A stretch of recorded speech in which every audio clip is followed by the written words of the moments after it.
Hello. Today is the 24th day of the Alphabet Vlog series and the letter X. X is a pretty hard letter to come up with a word that actually begins with X. I thought about doing words that just begin with the X sound, such as extra or extreme, but I decided that I actually wanted to do a word that begins with X precisely because it is so difficult. So, today we have X is for xenophobia. Xenophobia is the fear of strangers or foreigners or foreign things. I think in a sense, everybody has at least a little bit of xenophobia. I mean, come on, we teach our children at a very young age of stranger danger. So society today teaches us xenophobia, but they don't teach us that it is xenophobia. It sees it as a potential solution to all of the potential crimes that could be happening, especially to our children who don't know any better. Teaching children xenophobia, it can cut down on child abductions. I mean, are you gonna walk up to that white van and ask for a piece of candy? I don't think so. Xenophobia, in this basic sense, really is not a problem. But taken to the next level, xenophobia can be really bad. If you recall, the definition had more than one part. Xenophobia isn't just the fear of strangers, it's the fear of foreigners and foreign things. So when it comes to foreign things, I'm not exactly sure what that means. I guess it could foreign imports? I don't really know. But the fear of foreigners, now that can be a problem. I think the world, and especially America, have developed a severe case of xenophobia. As much as we hate to admit it, how many times in the past have we read about instances where people have been prejudiced against simply because they are different? I don't think that this is just because someone told them that they look different, you should hate them. I think it started off with they looked different, they feared them, and so they decided to hate them instead of showing that they had fear. Slavery in America and the importation of black people to be sold as slaves, in the end it ended up as hate and us thinking that they are subordinate to us in some way.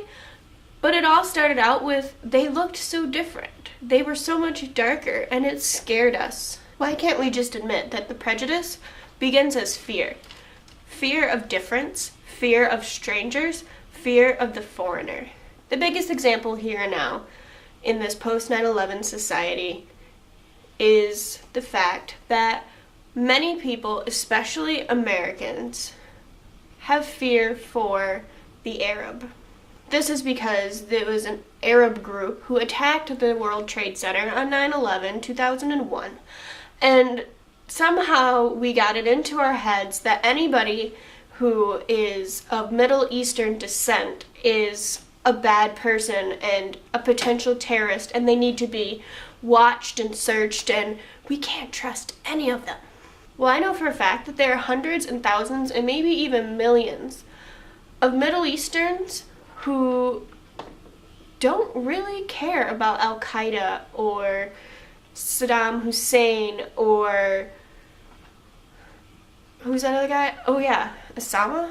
I mean, this fear of Middle Eastern, this fear is a direct stem from xenophobia, the fear of foreigners, and it's just being directed right now into the fear of people of Middle Eastern descent.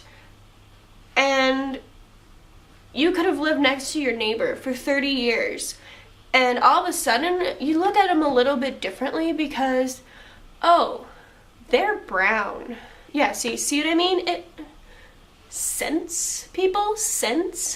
So we move throughout history with different types of xenophobia against different groups. And I think it should be clear now that xenophobia and prejudice are pretty much the same thing.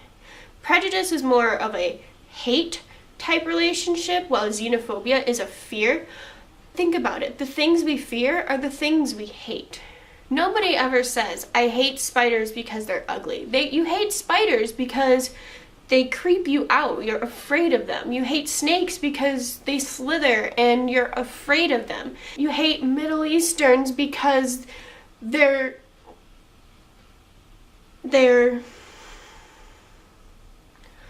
Why do we hate them?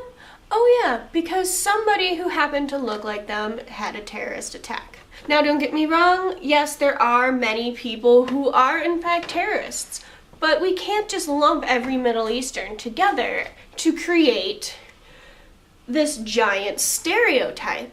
The Middle East is classified as countries such as Turkey, Iraq, Iran, Afghanistan, Saudi Arabia, all those other Stan countries, and Jordan and Israel. So this is what I have to say.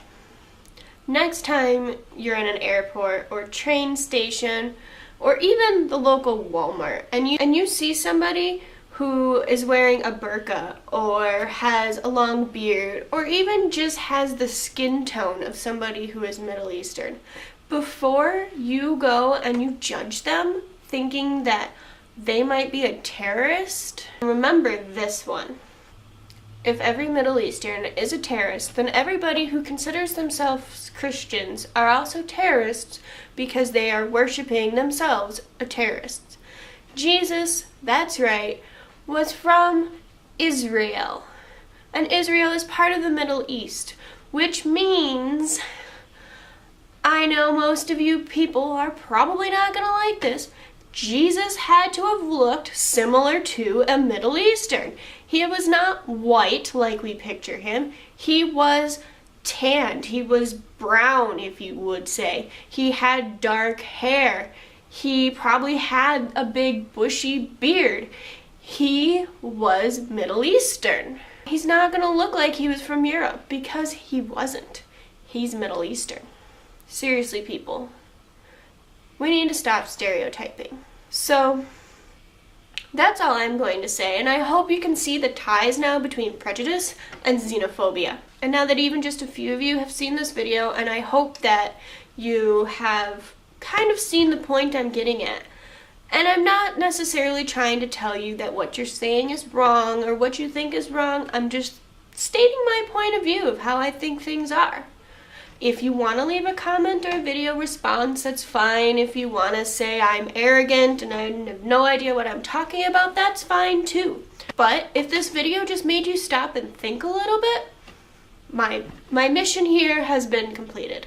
So, that's all I have for you today. I know this was long and rambly, but I had a lot to get out, and, well, sometimes it happens.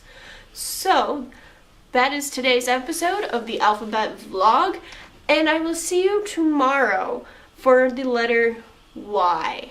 I hope you all have a wonderful day and a wonderful weekend.